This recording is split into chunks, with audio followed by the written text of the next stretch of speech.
Hello, everyone, and welcome back to the Bravo Docket. So we've decided we're going to do something a little bit different today and answer some more personal questions that our followers have submitted via Instagram and Patreon. And I realized that we might not necessarily always share that much about ourselves. My vision for the podcast was always making it about the legal issues and what was in documents and what's going on the shows, and not necessarily about us.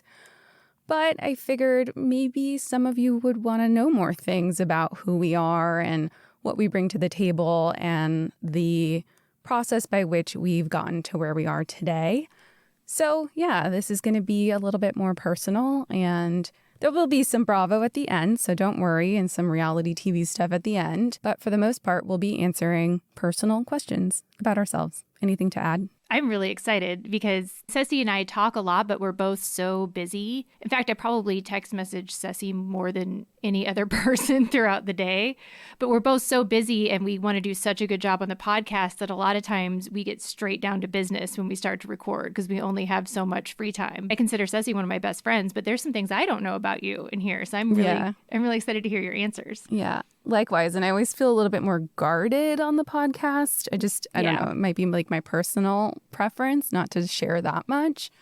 So yeah, I'm excited to share and likewise hear your answers as well. Personal history. Where did you grow up? You want to take that one? I grew up in Central Florida. I love the natural beauty of Florida and I miss it and I want to go back. Yeah, so I grew up in Southern California. That's where I was until I went to college, and it was various cities throughout Southern California. And I went to college in Northern California. I really wanted to go as far away as I could, but I landed just north, which is still kind of far. California is a pretty big state. And then law school went to upstate New York and then practiced in New York. And I feel like when people say, where did you grow up? Like they mean your childhood to adulthood years. But I feel like a lot of my formative years were in New York. So I practiced there for 4.5 years, moved to Houston, Texas. That's where I was when we started the podcast. Yeah.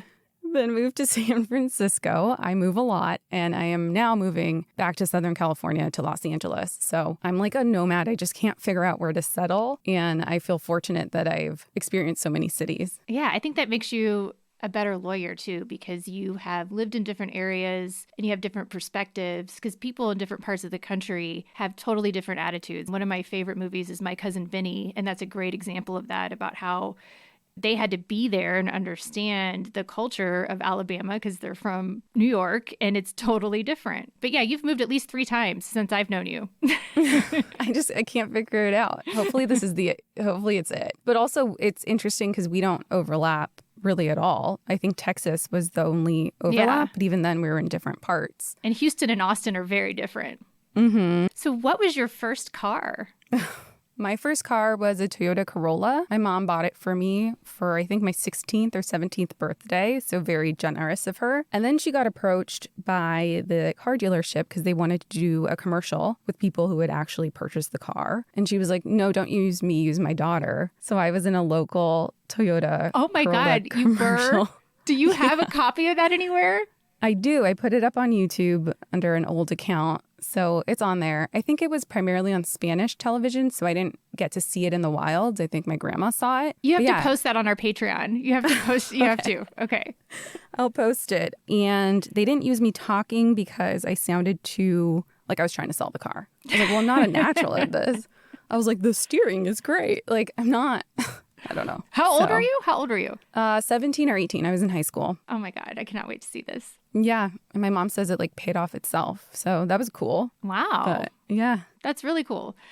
I got a car the day after I turned 16. My dad gave me a 1982 Camaro in 1996. And it was the Chevy color Aztec Gold. It had rather large tires in the back. It was rear wheel drive. It was not the ideal car for a Midwest climate. My car was actually passed down to my brother. We have an 11-year age gap, and he ended up totaling it. So RIP that car. Yeah, I wrecked the Camaro, and then as punishment, I got a 1979 lime green Buick Regal, which was very embarrassing. Everyone in my high school in the Midwest was super wealthy and was driving their parents' hand-me-down Mercedes or BMW. And now, actually, I would love having that. It had green shag carpeting and it was in flawless condition. What's a silly, funny memory from your childhood? God, I was trying to think about how to answer this, and I had a very unusual childhood. I was so obsessed with reading. My grandma taught me how to read when I was 4, and I read full books. And I was so obsessed with books. You know how parents worry about screen time now? My mom would literally take books away from me and tell me to go do something else. So I would just go outside and read the book. And I used to sneak books places. I was obsessed with reading. And then I didn't know how to pronounce a lot of the words that I learned because I had read them in books and I knew what they meant. But then later on, I would pronounce them wrong throughout elementary and middle school. I've heard like you shouldn't make fun of the way people pronounce words because they probably learned it from reading them. So be mindful of that. Not everyone like hears those words, but totally relatable. I really can't think either. Yeah, I didn't think about this one before recording. I think one that comes to mind, my aunts would tease me because I would call it Booty and the Beast instead of Beauty and the Beast. And Booty and the Beast? Yeah, and they would call me Booty, and I just kind of fit. So that is adorable. Yeah. And then they'd like also say crazy old Maurice, like run around the house telling me crazy old Maurice. And I'm like, I'm not Maurice. Yeah, that's the only thing that comes to mind. I love that. Booty and the Beast. I might put you as Booty in my phone now. So okay, where were you before law school? What jobs have you had? I guess it says, who were you? Oh, who were you? Who was I? I feel like I could answer this for a really long time.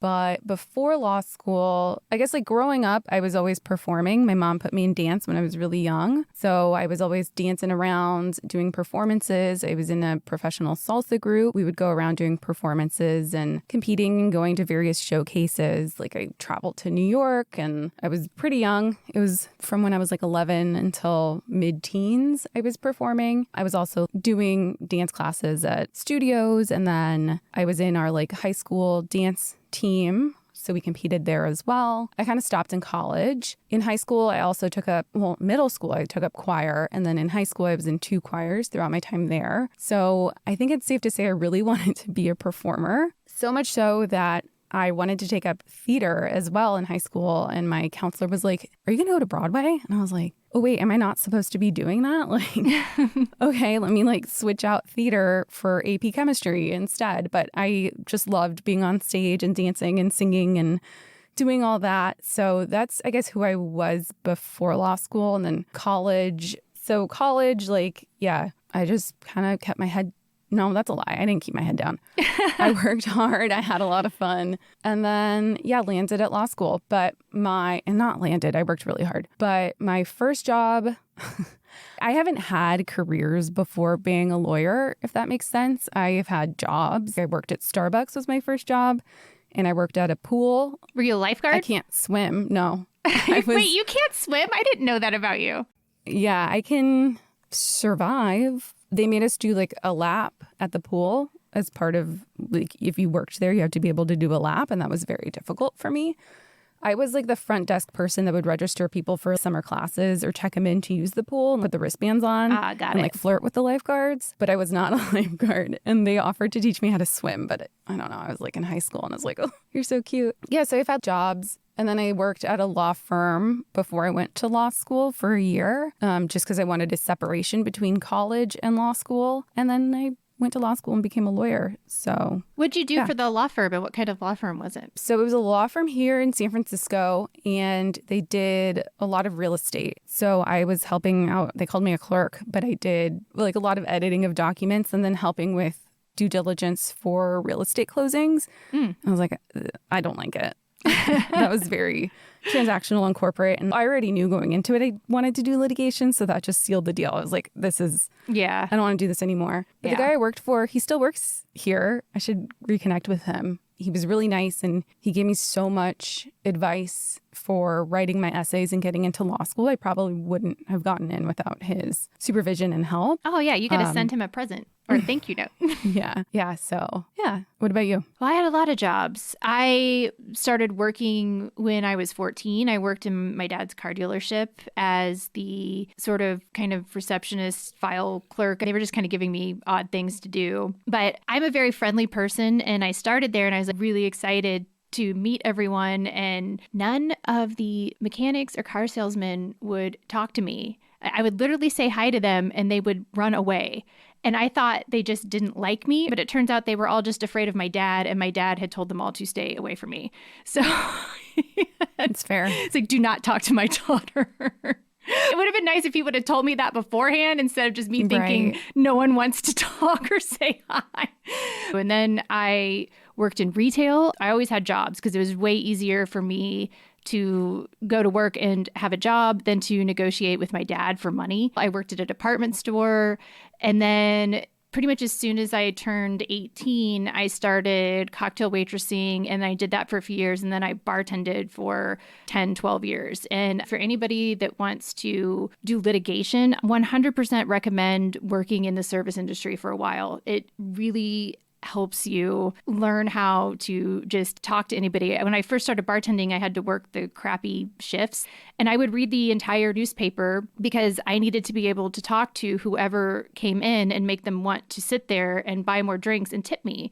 Because if I didn't have tips, I wasn't going to eat or pay my rent. And so that kind of pressure really made it do or die. And I think that was really good for me. And I found out everybody has an interesting story to tell, and everybody has something unique about them. And if you talk to them and draw it out, you can really learn a lot. And I think that also helps me now with picking juries and seeing who people are. The other thing is when you're waiting tables, especially seeing the micro expressions people have, knowing when's the right time to approach, and that kind of social awareness, I think that really helps you later on in your life as well. I worked as a performer in an equestrian show for 2 years, and I trick rode and did all kinds of cool stuff on horseback. And then I got serious about going back to school, and then was bartending. I bartended the entire time I was in undergrad and law school. I forgot some jobs. I figured you probably did.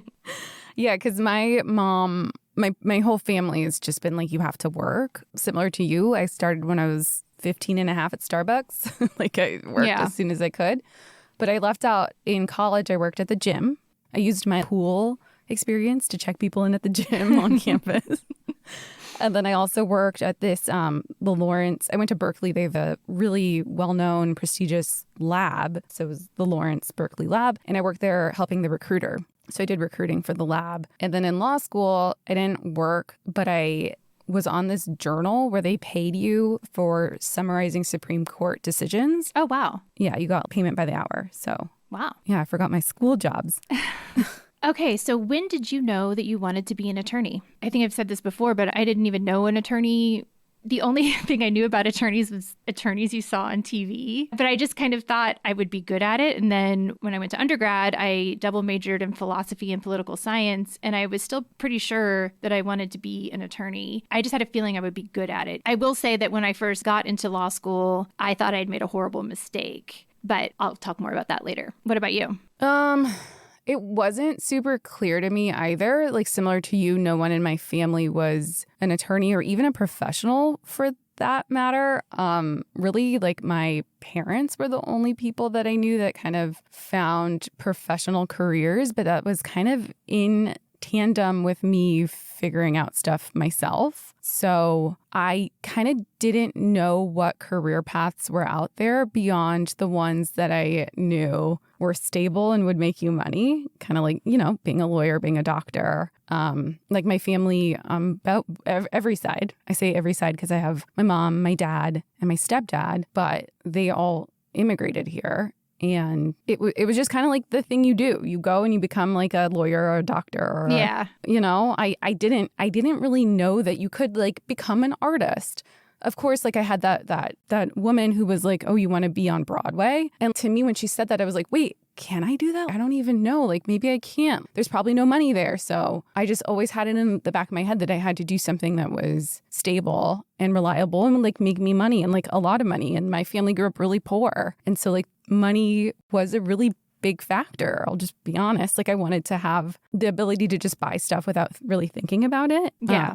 But yeah, I think at one point I was like, well, maybe I could do PR. I didn't really know what that was. I only kind of knew it from Sex and the City. I was like, I think I'd be good at that. My family is also, my parents are tangentially related to law. So I was like, oh, maybe I'll be a criminal attorney. I think like my first exposure to the law world beyond them was in middle school. We had mock trial and I took it so seriously, but I had to be the prosecutor. And I just want to say, whenever there's a mock trial, I don't think the person on the plaintiff's side or the prosecutor ever wins because you can't really have a fact. I don't know. That's just how I feel. You can't really have a fact pattern that favors.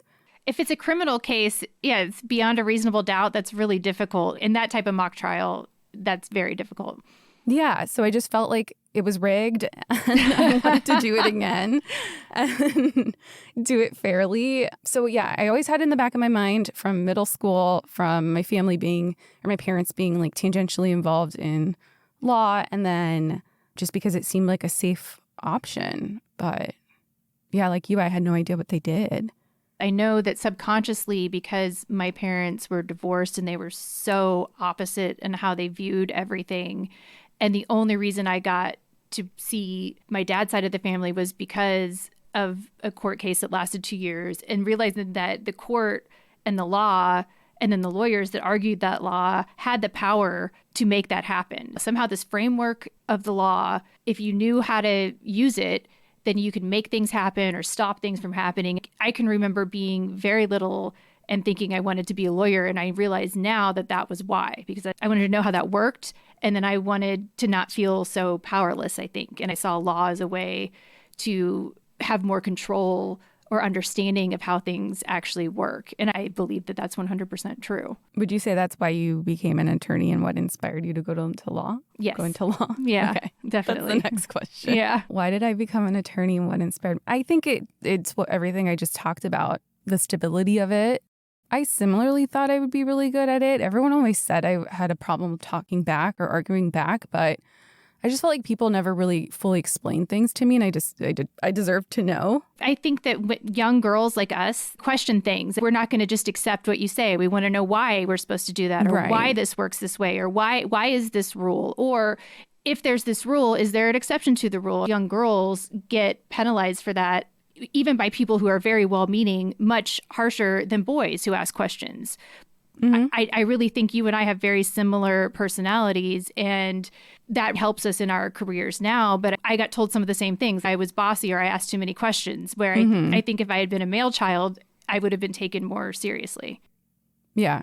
Yeah, I got in trouble for it all the time. Yeah. So it was almost like, okay, let me find somewhere I can use this, I don't know, argumentative or hard-headedness. Or leadership skills. Yeah. Yeah. Yeah. My inquisitiveness. And then why did I become I guess, and what inspired me? I don't know. I think I had that boss in my corner pushing me to go through with it. Because like I said, I did want to go into PR at one point. After college, I didn't have that job yet. And there was like a internship with Steve Aoki. I was like really into Steve Aoki out of college. Oh my God. Yeah, but it didn't pay anything. And I was like, how am I supposed to live? My parents weren't going to give me any money. Right. So I was like, okay, I'll take this law firm job. I'll take the LSAT, see how I do. I'll apply. I was only going to go, and this might sound like conceited, but really I was only going to go if I got in somewhere worthwhile. I was like, I'm not going to go to, they rank the law schools for those who don't know. And at the time, I just knew I couldn't work that hard. I had worked so hard in high school, so hard in college. And that's not to say I didn't work hard, but I wanted that safety net. So I was like, if I don't get into a school that's like top 20, I'm not going. I'm not. So I worked hard and I got in. There is a benefit to that, to having that name recognition law school. I went to the University of Kansas, which is ranked really high for a state school. But a big part of that was I knew that's what I could afford. And I also knew I was going to have to work while I was in law school, even though I had taken out student loans. I worked 2 jobs when I was an undergrad. I didn't get to do any of the fun college stuff. I didn't get to join a sorority. All of my undergrad was me working. That's not to say I didn't have any fun, because I had a lot of service industry friends, and anyone that's worked in the service industry can tell you we know how to party. But I didn't get the college experience that people have. And then in law school, I did really well on the LSAT. I'm really good at taking tests. I went to KU. I did get into several other schools. I was very tempted to go to the University of Miami, but then I saw how much it cost. And also, I know myself pretty well. I had to move back to the Midwest to get serious about undergrad. And I'm not going to be in Miami wanting to go to class or study. I will just start bartending again and having a great time. Yeah. KU was great. KU is a great school. We did win the national championship the year I graduated, which was 2008, which was amazing. Yeah. Yeah. And I will say I'm really bad at tests. I have horrible test anxiety, and a lot of law school is just a test at the end. Most of the core classes, you just have one test at the end. So I just knew I wasn't going to do that well, and I needed to kind of, I don't know, use that in my advantage, or like try and get into a really good school, because I just knew my grades weren't going to be that great. My first year was kind of heartbreaking. All of a sudden, you're with all the other people that are the smartest person in the class, and suddenly you're not the smart one anymore. And that was kind of disorienting for me. And then also, I felt like everybody else was so far ahead of me.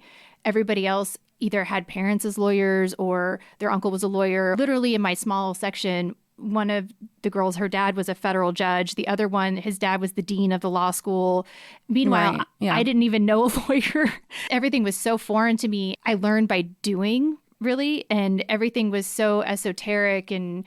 Oh, yeah. Yeah. It was, I thought I had made a horrible mistake. And honestly, if I had had a safety net or parents that would have paid for things, I might have quit. But I couldn't. I remember walking to class one day and being so depressed. Now, I wasn't serious about doing it, but a thought flipped through my head, like maybe if I just jump into oncoming traffic, then I don't have to keep doing this. But then I was, nope, I don't have health insurance, and then I'll be bankrupt and still have the student loans. So I'm just going to keep going. Right. I had no choice. So the next question is, how did you know law was the right career path for you? It wasn't until my 3rd year when I talked my way into an internship at the district attorney's office, which was a year-long internship where you got to actually try misdemeanor cases. You got a temporary license to practice law. It wasn't until I started doing that and getting to do actual trial work that I was like, oh my God, I can do this. This is what I want to do. This is for me. All of this time and effort wasn't wasted. I don't need to be so depressed that I work so hard to get somewhere that I hate. I can do this. So that's my answer to that question.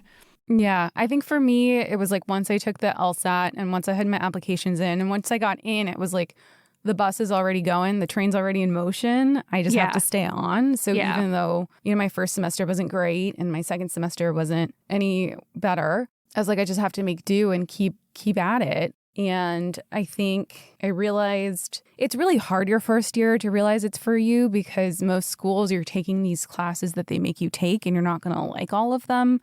It's things like property, which Angela hates and I like crim law. I thought crim was cool. Civil procedure, just really dense, informative courses. So you might take those and then be like, this is horrible. I hate it. And for me, it wasn't until like my second year when I could choose the classes that I wanted to take. Like I did a trial advocacy class where we went through a full trial and how you're supposed to argue. And then the end was a mock trial.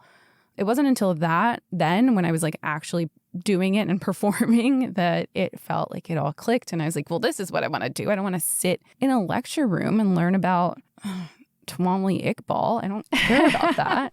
Like, I know I'm supposed to. I just had to argue that in a brief.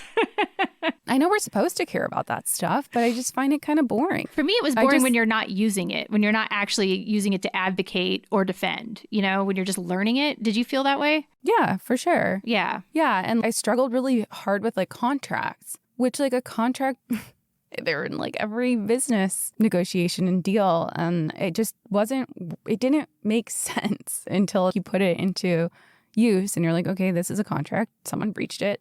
I don't know. Yeah. So, yeah. What type of law do you practice and why did you pick that type of law you practice? I think I pretty much answered that question when I was talking about how I hated law school until I got that internship. As soon as I started doing actual trial work, I got an A in trial ad. I was like, this is for me. This is for me. And it's a theater too. Trial is like theater. You're telling a story and presenting everything and advocating on behalf of your client or defending your client or picking something apart.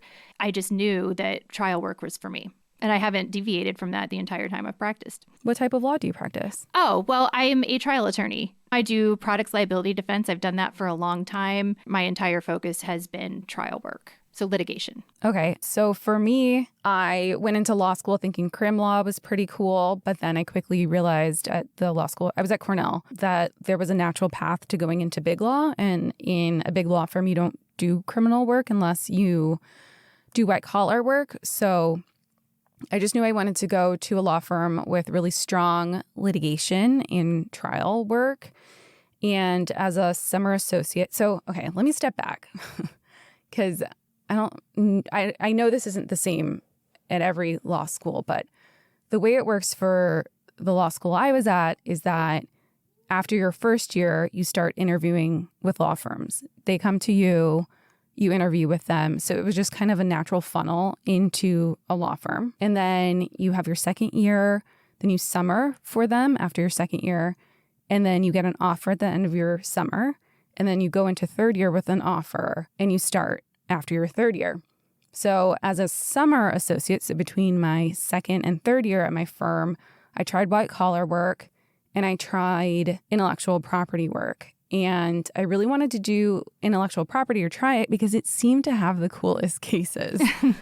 Just being honest, it had music and artists and just all the things that I liked in college and things that made me want to go into PR. It was like I could find it at the law firm. It ended up being that I didn't like the personalities that I worked with white collar. I really enjoyed the people that I worked with in IP, and I really liked the cases. When you're a litigator, it kind of doesn't really matter what subject matter you're doing, if I'm being honest. A case is a case. They follow the same path. So it kind of seemed interchangeable. Like I probably could have done any type of litigation at the firm, but I really liked the type of work IP did, and I really liked the group I was working with, and that stuck. And then I just did intellectual property litigation. So stuff with like copyrights and trademarks and licensing and music and art and all that. And I really enjoyed it. And now I'm expanding into more general litigation, but still litigation. And I think IP might still be my focus. But yeah, that's how I ended up there. I mean, it is so much about who you're with and who you're working with. I had that internship at the district attorney's office. They brought in actual practicing attorneys to teach trial ad. He was a renowned railroad defense litigator, and he hired me after he saw me cross-examine someone in one of our mock trials. And then I went to work for him. It was a very small boutique firm, and I did that for several years. And the railroad clients were fantastic because they continued to try cases. So I got to take witnesses and cross-examine experts and take all these depositions and all of this stuff my very first year out of law school, which I did not get paid anywhere near Cesie's career path. Ivy League school, big fancy white shoe firm. You're getting paid really, really well right out. I was not. I would have never gotten that super marketable experience if I had not taken the lower paying job. The trial attorney that I worked with, his name was Bill Coates. He's still one of the best trial attorneys that I've ever met in my entire life. And I learned more from him than I have from almost anybody else. He'd had over 100 jury trials and was just a beast in the courtroom. Yeah. Yeah. Yeah. It is a really big trade-off when you go into big law versus just going straight into a smaller practice. Would you recommend becoming an attorney? Depends on what day you ask me. Some days, absolutely yes. I am very fortunate. The firm I'm a partner in now, I am so grateful to be with that firm. I'm working with people I respect and admire. Everyone there is a real trial attorney. Everyone brings stuff to the table. It's such a great experience. If you can find a firm like the one I'm in now, also that's a broad question because as Cesie will say, there's so many different things you can do with a law degree. Not everybody has the personality for litigation. There's so many different things you can do within the law, and you don't even have to be a lawyer. All kinds of stuff it can be useful for. Being a sports agent. I mean, there's just a million things you can do with a law degree. So I would say generally, yes, I would. Yeah, I don't know. I don't know. I think there's a lot of pros and cons. I think if you get a good job, you have stable income, you're not making bank. You're not like you can't necessarily afford a private jet. I'm looking at you. What was that guy? What was the Miami husband's name? I mean, it's not all that lucrative and it is a lot of hard work. So you, at the end of the day, have to enjoy the work. And sometimes you don't. It's hard. It's like you have to take the LSAT, which is a long ass test. Then you have to go to law school, which is a long ass process. And we'll talk about that later. And then you have to take the bar. It's never ending. And then if you want to move like me, you have to take the bar again. Yeah. And then you actually have to work and you have to deal with personalities and you have to deal with reading a lot of stuff and you have to deal with drafting stuff. And sometimes you don't want to. So there are downsides to it. But if you find something that you like, it makes it worth it. If you are a woman or a person of color, I will tell you right now, if you think you want to go to law school, please go after it because we need more of you. We need more women. We need more people of color. We need more representation in the law. It will make our entire country better because when people know their rights, it makes you so much more powerful. For example, there was an incident where there was a police chase and it was a police chase that should not have occurred. And they ran into my grandpa who was on his way to mass. And my 94-year-old grandpa had a punctured lung and 3 broken ribs and a broken sternum. And I knew exactly what to do to help make sure that never happened to somebody else again, or at least make them think twice about their policies and procedures in that city. And I did. Just knowing that you have the power to help somebody or to do something, I do recommend going to law school for that. It's so worth it. What other careers were you contemplating or pursuing? Okay, so PR, like I mentioned, and again, I don't really know what someone in PR does, but I feel like I had a general understanding, and I think that's why I like managing our social media so much. There's like an aspect of that. And you're really good at it. Thank you. Let me step back. In high school, I took psychology and then I really wanted to be a psychiatrist. So I was going to do full pre-med when I went into Berkeley. I had my schedule was a lot of the pre-med stuff. And then I realized you have to do like calculus. And I never did that path. I did statistics in high school. So I quickly switched and I kept my psych major and added a legal studies major. And I was like, okay, well, I can go into law with this, I think. And then, yeah, like I said, PR would have been a nice option as well. So yeah, what about you? I thought I wanted to be a doctor, but as I previously mentioned, I had a obsession with reading, and my mom had to tell the librarian in our town that I was not allowed to check out any medical books because I would check them out and then be convinced that I had every single disease that was in there. I also don't do very well with blood or things that smell bad. I don't think I would have lasted in medical school. Me neither. I faint when I see blood. What would you be doing if you didn't go to law school? I have no idea. Yeah. I can't, at this point, I can't imagine. At this point, I think I would have gotten frustrated by something. And even if I didn't go to law school when I did, I probably would have just to have it. So I can't really imagine that. I think I would have gone into tech because I was living in San Francisco after college. And that was what a lot of my friends did, just got into tech. All right, this is for you. My son has ADHD and possibly wants to be a lawyer. What are your best tips for managing? But to be fair, I'm now on Adderall too, so who the hell knows?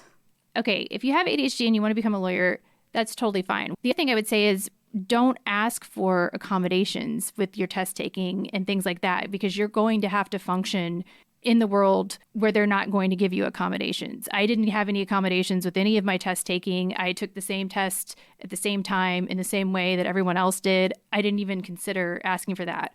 Now, if you have to, that's fine. But I'm saying try not to. That would be my advice because you're going to be existing in a world where a judge is not going to care. Your clients aren't going to care. And you need to learn how to function with everyone else. Otherwise, being really honest about it, I'm also dyslexic. I have multiple strategies for that too. When I write something, I can literally put it in Google or another computer program and have it read back to me. So if I don't catch something with my eyes, I utilize my paralegals, my associates, and I just double check everything. But also there's certain kind of, I don't know how to explain it, but maybe superpowers you get with ADHD where you can hyper focus on things and you can really pull research. And then when you're in a stress environment, typically you're the calm one while everyone else is freaking out because you're comfortable there. There's no barrier to having a legal career with ADHD. So we already answered where we went to law school, but there's another question. Is law school really as hard as it is portrayed in TV? Cesie, what's your opinion on this? I don't think I've ever seen law school portrayed on TV. Yeah. So I don't know. I think maybe they mean movies or in the media. Honestly, No, it's harder. I mean, I don't Legally know Blonde is pretty accurate, actually. It's really hard. Yeah. It's really, really, really hard. It's nothing like I expected. I think because there's usually only one test at the end, especially for those core classes. I didn't realize that I needed to be studying the stuff that was being taught to me as it was being taught. I relied on the strategies that I had in college, which is just to cram and make it work. And that doesn't work. So that was a huge adjustment going from just being able to cram everything and get an A or a B to then realizing in law school, no, you have to be reading all this stuff as you're learning it and reviewing at the end of the week and then reviewing for the final. That was very difficult. And then, yeah, you're going up against people who are just brilliant. They were the top of their classes in college, and now they're in your law school classes sitting next to you. So it was really difficult. And you have a really big workload.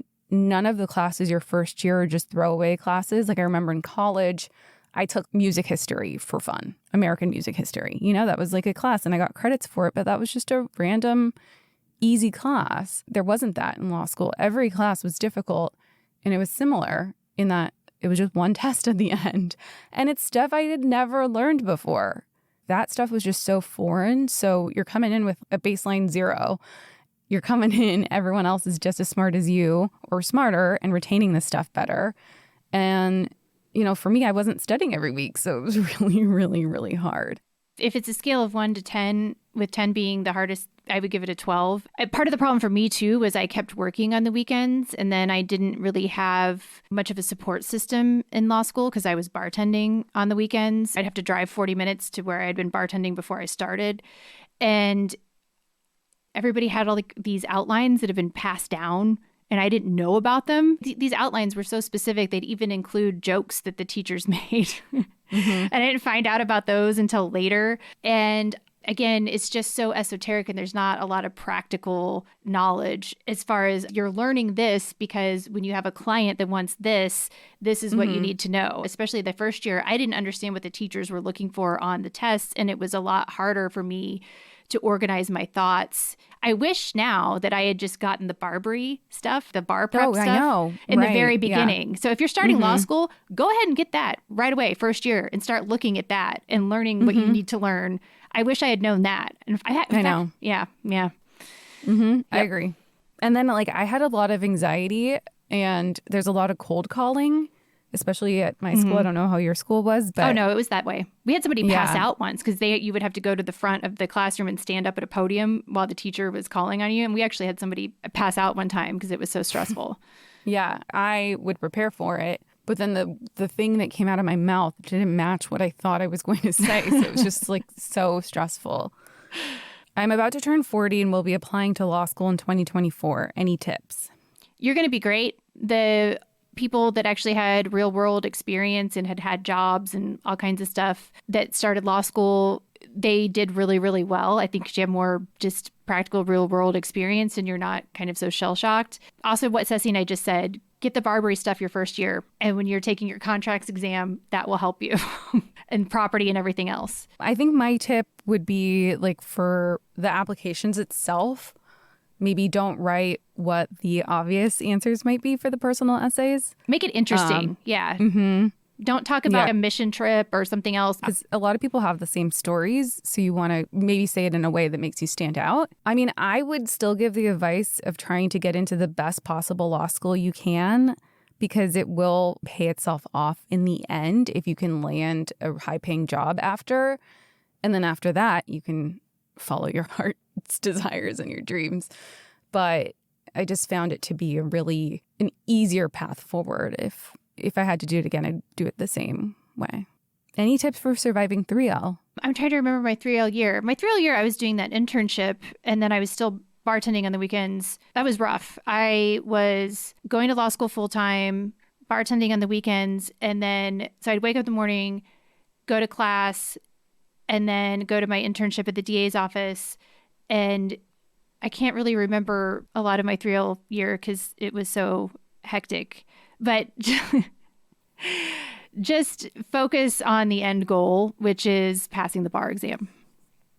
Yeah, I don't know. I felt like my 3L year was the most interesting. So I don't know if I needed to survive. I thought I was having the time of my life. I took a what do we call them? I don't remember what we call them, but it was like you had actual clients and got to actually like defend them in court and stuff like that. Oh, like a clinic, like a clinic. Yeah, I did a clinic. Do stuff like that awesome. If you can. Anything that's going to give you any real world training, because unlike medical school where you have a residency and you actually learn the skills that you really need to be a doctor, law school doesn't have that. So you have to seek that out either through your school or finding an internship where you actually get to practice, or something where you actually get to do something substantive.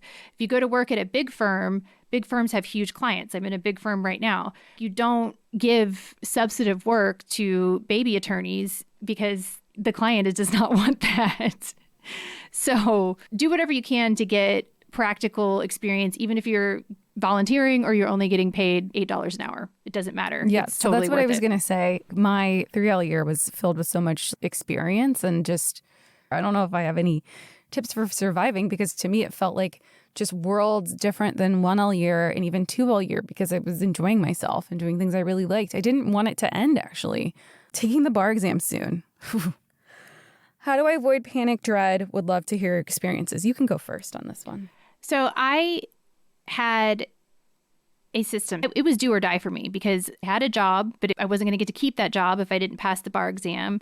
I was going to have to start paying back my student loans. I did not have family that was going to give me money. I did take advantage of living with my cousins while I was studying for the bar exam so that I could only work part-time. And then I also presenting the Barbary class material so that I would have the videos myself if I wanted to rewatch them.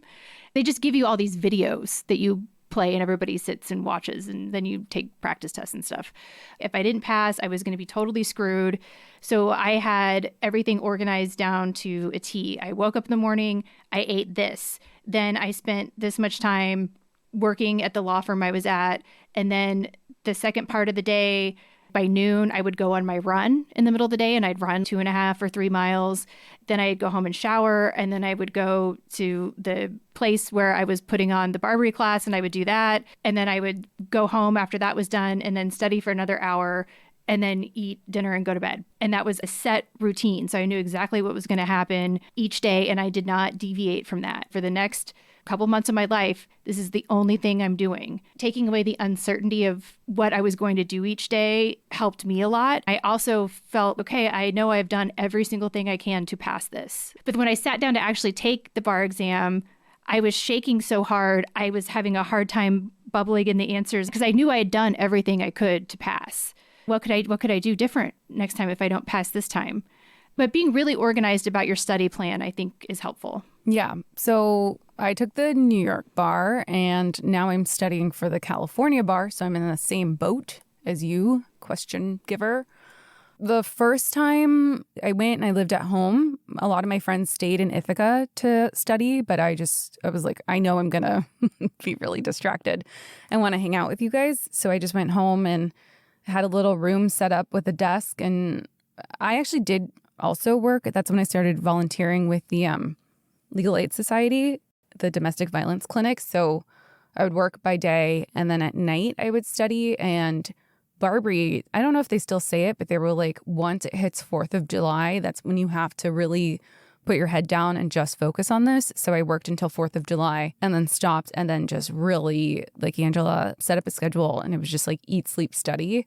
And that's when Pokemon Go came out. So I was also playing Pokemon Go around the neighborhood to get some exercise for at least an hour, just because you do need to still take care of your health because it'll affect your mind. This time, 4th of July again, was the date by which I started putting my head down and doing it. But it's different because now I just have to take the essay portion and not the NBE. So it's just a different type of learning and a different type of testing that I'll have to go through. But all that being said, I wish I would have done more practice tests the first time around. I did pass, but still just done more of the practice tests because it's just such a different environment when you get there. And then this time too, I've heard it's all about just taking practice essays and not necessarily memorizing everything. I'm assuming you're taking the whole thing. And to avoid the panic and dread, you can take it again. I know for some people, like, yeah, your job is dependent on it, like Angela said, but you really can't take it again. I am licensed in Kansas, Missouri, and Texas. I had to take the Kansas bar, which I took first, and then I took the Missouri bar, but I scored high enough on the multi-state bar exam that I only had to take the essay portion for Missouri. And then by the time I moved to Texas, I had practiced for so long that I just had to give them 10 years of my tax returns to prove that I had practiced consistently as an attorney and actively, and then my scores from the ethics exam. I think Texas has changed that now. I think I snuck right in, and I'm actually probably going to take the Florida bar exam next year. So I will be having to repeat this process. But and then another tip, like when you get there, I always have hated the people that are like flailing around and running around and showing outward displays of stress like that, where it's like, oh, they have like their notes and they're like, oh, have you studied this? And it's like, avoid those people. Those people are not good for your mental health. You need to stay focused. Energy. Yeah. You don't want that in your life. Like, nope. Put your head down, focus on what you need to focus on. You should not be studying at that point. Everything that you've learned should have already been learned. You're not going to magically now learn the elements of whatever that morning. So just avoid those people. Yeah. And I will say I'm not the smartest person on the planet. There are people that I know did better than me in law school and did not pass the bar. And they took it again and then they passed it. Sometimes that's just how it goes. And Cecie's right. You can take it again. Obviously, that's not ideal. That's not something you want to happen. But you can take it again. So don't panic too much if you can. Control what you can control. You can control your schedule. You can control how much you're studying. Also, if you have ADHD, bring earplugs so you're not distracted by people's clicking or pencils or rattling or nervous noises. Earplugs are your friend. What's the next one? How did you arrive at the firms where you work? So I am currently at a national products liability defense firm. It's an amazing firm. Like I said, I love it. I love the people there. I was found by a recruiter. And in fact, I just saw her out the other day and gave her a big hug and was like, thank you so much. She recruited me for the firm. And then I interviewed, and I had done a ton of research because I'd been in other firms. I've had my own firm. Before I went to another firm, I wanted to make sure that that was where I should be. And it was a perfect fit for me. So it was a really good recruiter that found me and matched me up with this firm. So that's how I ended up at the firm I'm at now. Yeah, so I haven't shared, but I'm actually technically between jobs right now. I was at the law firm that I've been with for the past 7.5 years. And like I explained before, it was through that recruiting process that a lot of law firms will do for some of the law schools. So I got it through that process. And I was there 7.5 years. And I recently made the decision that I wanted to have a little bit more authority and say in my practice and more just flat out experience. So I'm going to a smaller boutique firm, and I found that through a recruiter as well. What is the ratio of women to men at the firm where you work? At the big firm I was at for the 7+ years, it was not the best ratio, but we had a really strong ratio of female partners to male partners, which was nice. I think this firm I'm going to now has a more even split, but it's also just smaller. That was one of the things I researched before I came to the firm I'm at now. I wanted to make sure that there were women and people of color in the leadership So on the executive committee, in the managing partners in the different cities, I wanted to make sure that people's voices were getting heard. And then I would say my firm has an excellent job. Like, the vice president of our firm is a woman. There's multiple managing partners at the various offices that are women. And we have some fantastic diversity and inclusion people who are amazing. Yeah, I'll add that, the firm I was at also had diversity and inclusion people and affinity groups, which was really nice. I was actually one of the advisors for the Latina group. I think they made really big strides to recruit diverse candidates. I think my new firm has that as well, but it's, again, really, really small. So I don't think it's at the same extent. I don't think we need an affinity group for the three of us who are Hispanic. Yeah. Well, and you are the affinity group. Yeah.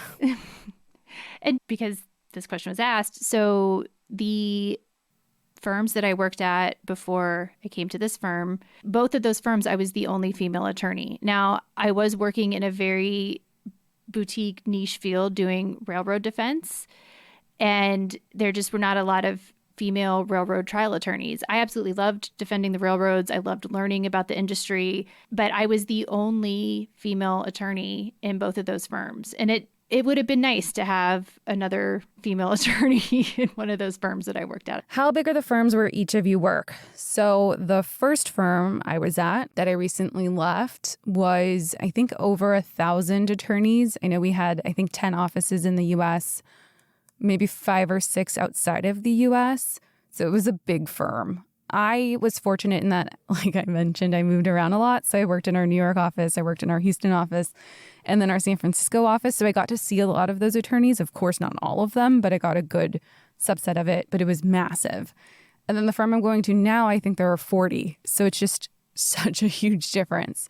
I guess it's kind of like taking just the San Francisco office and that being the entire firm. The firm I'm at now has about 200 attorneys across the country. So it's not one of the biggest firms, but it's not a small firm either. Proudest moment in the courtroom, legal moments you're proudest of? I've been practicing for almost 15 years now. I would say one of the legal moments that I'm the proudest of was a civil rights case that I had, and it was at the first firm that I worked for, and I begged them to let me take it. It was a civil rights action for denial of medical care to a man named Arthur Bolden, who died in the back of a police car, and his mom and his niece had gone to 3 other firms before, and they'd all turned them down. They came to our firm, and I begged my firm to just let me just like at least research it now and just see what happened. And I had to file a writ of mandamus, which I don't think had been filed in any court in the Kansas City area for probably 100 years, in order to get them to turn the records over to see if there was a case. And when I got the video and saw what happened, I was just absolutely heartbroken. They had put this man in the back of the police car, and he very politely begged for help. This is a black man, and all of the white officers just mocked him and said, when you quit breathing, we'll call fire. It's actually really hard to talk about. Once we got that, I knew that we did have a case, and it was only a month before the statute of limitations. And so I researched and filed the civil rights action in the District of Kansas in federal court. Being able to use my law degree to advocate for this family, I'm very proud of that. To lighten it up a little bit, I have to say, when you first start practicing and when you're a trial attorney, even if it's a small misdemeanor case, the first time you get an objection sustained in real life feels so good. Yeah, it does. It feels so good. Objection leading and sustained. I remember the first time that happened in misdemeanor criminal court when I was working as a prosecutor and trying to keep my poker face so they didn't realize how excited I was. Yeah, my proudest moment in the courtroom. So, I'm so looking forward to having more moments in the courtroom because I am fortunate in that my big law firm had a lot of cases go to trial, which is pretty rare. I know my new firm will have a lot more, so I'm excited about that. But kind of along the lines of what you were just saying, but when I was examining a witness and then the other side would object and then the judge would just overrule theirs, like the reverse of that. And then I think the case that I'm the most proud of, so my typical work is with a lot of corporations and sometimes we get artists. So it's hard for me to say like, oh, I'm so proud of that because it's just not really, sometimes isn't really impacting a person. But the pro bono work that I've done has been really impactful. And like my law firm required us to do pro bono, but I would have done it out of the goodness of my heart. So one of the first pro bono cases I got was against the Port Authority Police Department in New York. So they oversaw the Port Authority bus terminal. And there were instances in which officers in plain clothes would go up to someone like using the urinal and, according to our clients, expose themselves. And when the person would look over, they would arrest them for indecent exposure. And we argued that it was basically entrapment. A lot of these men who were entrapped like strongly indicated they were not exposing themselves. They were using the restroom and they felt like they were targeted because they were gay or appeared to be gay or of the LGBT community. So we took on that case and it lasted, I want to say from when I was like a first year until fifth year or something. And I got to like argue in court in it. And I had really close relationships with the clients and we ended up settling with them and they put in reforms where now they can't do plainclothes policing in the Port Authority bathrooms. And then the two named clients got a money settlement and it was written about in the New York Times, which was really cool. And so that was a really proud and memorable case. It's hard for me to talk about how great it was without thinking about the bad because there were a lot of people who couldn't be a part of the lawsuit as like class members because we couldn't get the class certified because they had different stories and different outcomes in their arrests. But I am glad that now everyone benefits from these policy changes. Of course, there's always room for better and more and, you know, different ways for officers to behave. But, you know, it was a net positive outcome for everyone. Yeah, that's amazing. And Cesie, don't sell yourself short about representing companies. Companies are made up of people. In my defense jury trials where I've gotten defense verdicts in federal court, I am very proud of those because a lot of times from the plaintiff's side, and I've done plaintiff's work too, so I'm not bashing plaintiff's attorneys, but from the plaintiff's side, they really want to paint the picture of this big evil corporation, but really corporations are made up of people. They're made up of everyday normal people who really care about their jobs and want to do a good job. And they're painted in a way that makes it look like, oh, you're just part of this big bad machine, but that's not true. Especially defending some of my bigger corporate clients, I am so excited and to learn about what people do and then how to tell that story and say these people are not bad and evil. This person loves their job and is doing an amazing job and gets up every single day and puts their heart and soul into their work. And getting to present that person to a jury and getting them to tell their side of the story is incredibly rewarding. Even if you're defending a company, you're still defending people. True. I just think a lot of my proud moments were also outside of the courtroom. So, yeah. So I guess for you, I'll ask most heart-wrenching case. And then for me, I know there was a question about if there's any cases that we would know about, so I can answer that. But because I don't have any heart-wrenching cases. And I talked about the police case. That one was tough, but I would say I was just trying to, one, force that particular police department to recognize that what they had done was wrong and change their policies, but then also do whatever I could to help the family. I'd say that the most difficult case I had was when I had a very rural judge in Kansas talk me into coming out a couple days a week and working on some child in need of care cases because they really needed attorneys to do that so that they could get the children in better situations and they needed attorneys to represent the parents. Everything I'm going to say happened in open court so I can talk about it. But one of the hardest things I think that I've done was there was a parent who was being asked to give up the rights to her children.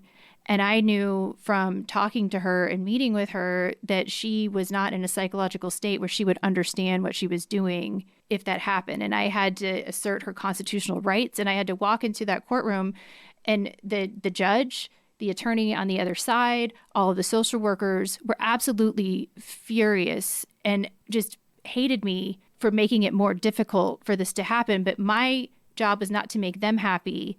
I was this woman's attorney. I was this woman's counselor at law, and it was my duty to defend her rights. Did it make everyone else's job more difficult? Yes, because we had to go through this process, but there's no way I was going to let this person waive their parental rights without knowing what they were doing. And so I had to go in and make those constitutional arguments and then get her set up with a counselor and delay the process further. But that was my job as her attorney. And so it was just very hard all around. It was a bad situation for her. She had been through a ton of trauma. You know, when you are an attorney, your duty is to your client and doing the right thing for your client. And that was really, really tough. Yeah. So like I said, I haven't had any heart-wrenching cases. I think it was heart-wrenching when I lost my first trial or was on a team where we lost. That was heart-wrenching. Oh yeah, that's always rough. Sit there and just, you're standing in a courtroom full of people and you just have to smile and walk out. Very difficult. And I was very junior, so it's not like I was calling the shots by any means, but still. But yeah, someone asked if there were any cases we would recognize. I've shared on our Instagram before.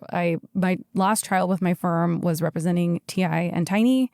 It was a case about likeness in a girl group that they created and it being infringed, we alleged, by MGA Entertainment, who makes or used to make the Bratz dolls and now makes the LOL surprise dolls.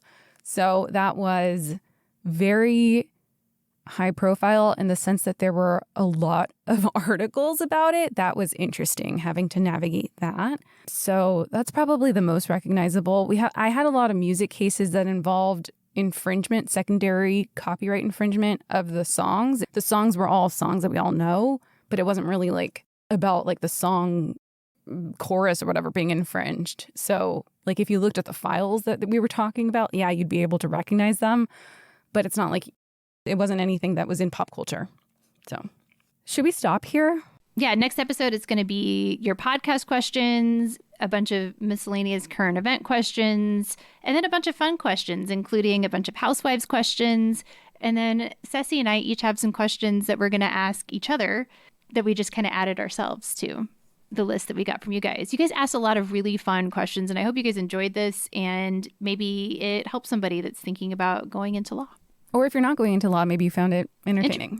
Interesting. Hopefully. Yeah. All right. Well, thanks for listening. Bye, legal team.